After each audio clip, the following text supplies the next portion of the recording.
Bonjour à tous, bienvenue chez Filfolie. Aujourd'hui, je vais vous parler du Patchwork Crazy. Le Patchwork Crazy, c'est tout à fait d'actualité à la rentrée, étant donné que ça va utiliser les chutes et qu'on va donc pouvoir vider nos tiroirs, ranger nos boîtes et mettre d'autres choses à la place.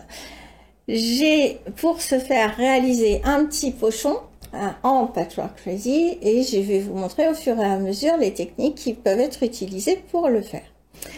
Donc le Patchwork Crazy, qu'est-ce que c'est? C'est un assemblage de patchwork bien sûr, mais qui va être sans idée préconçue. C'est-à-dire qu'on va prendre des chutes, des morceaux qui sont pas taillés, et on va, au gré de ses envies, de ses fantaisies, on va les assembler pour donner quelque chose qui est surprenant et qu'on n'avait pas forcément prévu, mais qui va mélanger différentes couleurs, différents types de tissus. Tout est permis, on a toute liberté possible forcément, et on est les premiers à être surpris du résultat.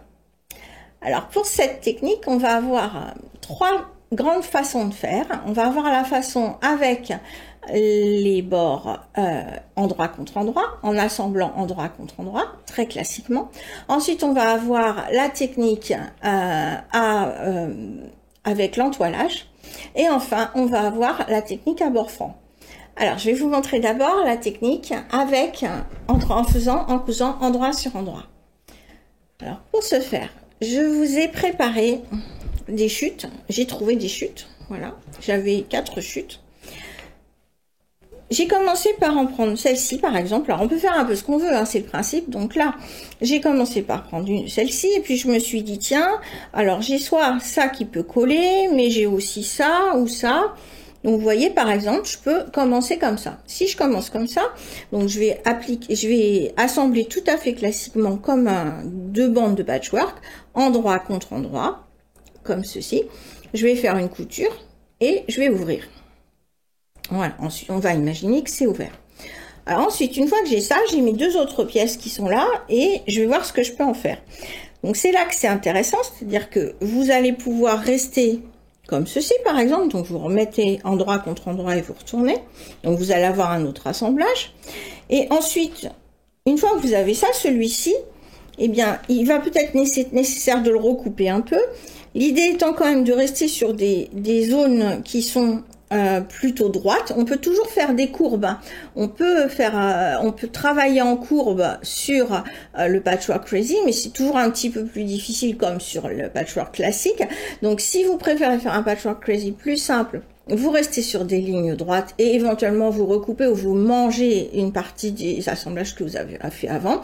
Sinon, vous pouvez, si vous le souhaitez, partir sur du courbe. Ici, on va faire simple. Je vais vous montrer comment faire avec un droit. Donc, sur cet assemblage-là, je suis comme ceci et j'ai ce morceau-là.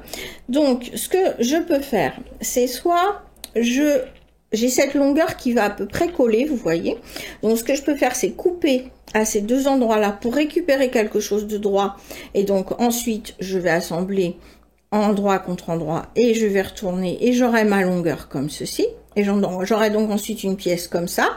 Et là, je pourrais retailler un petit peu pour avoir un bord droit. Et là, peut-être retailler un petit peu pour avoir un autre bord droit avec une autre chute.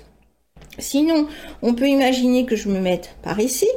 Donc, je peux très bien, hop, me mettre là, endroit contre endroit, je couds et je retourne. Donc, vous voyez, ça va évoluer au gré de l'assemblage et de vos envies.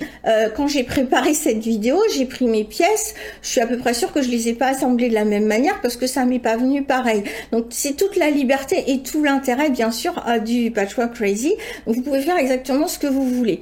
Endroit contre endroit dans cette technique-là, c'est plus facile parce que petit à petit, vous allez avancer, vous allez vous rendre compte de ce que ça peut donner. Au pire, vous allez découdre si ça vous a pas plu. La deuxième technique qu'on a, c'est la technique sur entoilage. Donc, vous allez avoir un tissu de fond et vous allez poser vos pièces dessus en les collant au fur et à mesure. Donc, c'est plus délicat forcément après pour retoucher. Dans cette technique avec support donc et entoilage, vous allez avoir deux façons de faire. Soit vous allez être à bord franc, donc vous allez pas avoir du tout de finition, donc potentiellement un petit peu d'effilochage. Et à ce moment-là, il faudra que vous fassiez un habillage de vos bords francs. Alors, comme habillage, on peut avoir, et on va le voir sur le pochon là, on peut avoir de la broderie. Donc ici, par exemple, vous voyez là, j'ai fait un point de feston. Donc ça habille effectivement nos deux bords francs et on verra plus qu'on a éventuellement un petit peu d'effilochage. Donc ça peut être une façon de faire. Et puis l'autre façon, quand on a des bords francs, c'est d'utiliser des galons, d'utiliser un fil beaucoup plus gros et de mordre dessus avec des points en passé plat, par exemple. Donc vous avez de multiples techniques pour assembler vos bords si vous voulez pas les travailler plus que ça. Donc ça permet une liberté encore plus importante parce que vous allez vraiment les poser au fur et à mesure sans vous poser de questions.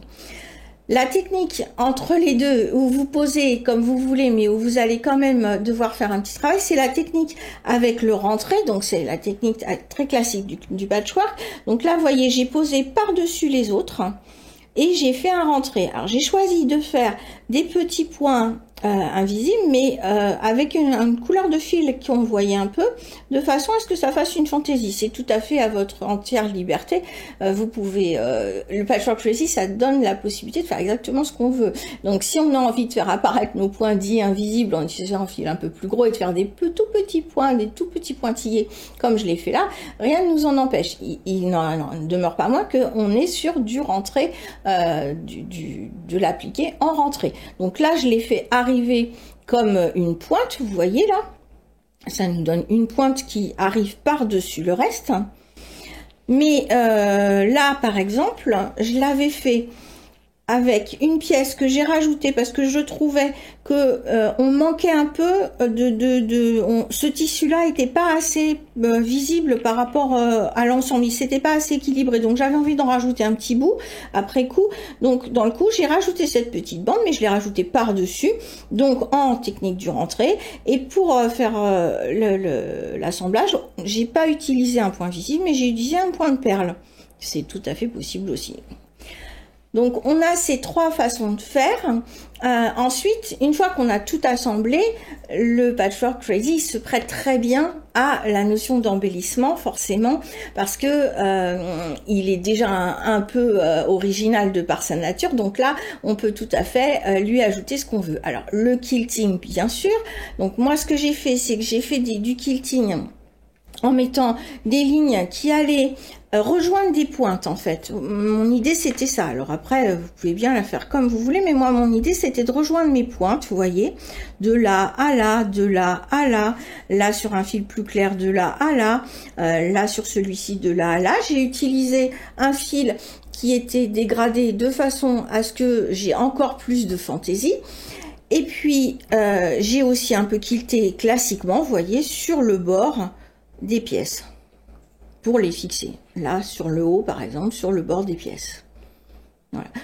Au départ, il faut savoir que j'étais absolument pas partie pour faire un pochon. J'étais partie pour faire un assemblage juste pour m'amuser. Et puis, la forme a fait que j'avais une taille qui se prêtait bien à l'assembler sous forme de pochon. Donc, j'ai continué. Je lui ai mis sa glissière et puis je l'ai assemblé en pochon. Mais je vous cache pas, j'avais pas du tout d'idée au départ. Ensuite, en termes d'embellissement, on peut aussi faire de la broderie. Donc là, la broderie pour les bords francs, comme je vous ai montré sur le point de feston, mais vous pouvez aussi avoir de la broderie qui ne cache rien. Donc là, j'ai fait un point de tige qui souligne le trait. Là, j'en ai fait un autre. J'ai fait 3 points d'araignée qui sont dans les pointes. 1, 2, 3. Donc là, j'ai tranché les couleurs. Là, j'ai pas tranché. Et puis bien sûr, alors idéalement, on peut mettre des perles, on peut mettre des petits boutons, des boutons comme on a les superbes boutons de Bee Company qui vont se prêter à donner toute une fantaisie dessus. Donc des perles, des charms, des boutons, vous pouvez vraiment agrémenter de tout ce que vous voulez parce que vous allez avoir des formes qui sont tellement original que vous allez pouvoir épouser certains endroits et mettre en valeur vos boutons et votre embellissement. Voilà, donc c'est une activité, le Patchwork Crazy, qui est vraiment en toute liberté. Vous avez envie de faire quelque chose sans idée préconçue, vous avez juste envie de couleur, de coudre, de pas vous poser de questions, mais d'avancer comme ça et de voir le résultat à la fin. C'est vraiment l'activité qui est faite pour vous. Et puis ça a le mérite d'utiliser les chutes, parce que des chutes, on en a, et puis à la fin, on sait même plus quoi en faire. Donc là, ça permet de les utiliser, et puis ensuite, on trouve toujours une façon d'assembler qui va le transformer en ouvrage. On m'avait proposé sur les réseaux, on m'avait demandé si j'allais pas faire un set de table. Là, j'ai fait un pochon, j'aurais très bien pu l'assembler de notre façon sur une trousse plus petite. Donc ça ouvre plein de possibilités et ça vous permet d'utiliser vos chutes. Donc j'espère que cette vidéo vous aura plu et qu'elle vous aura permis de commencer la rentrée avec des idées de réalisation et d'ouvrage qui tombent à point nommé pour vos petits rangements. Je vous dis à très bientôt. Merci d'avoir regardé.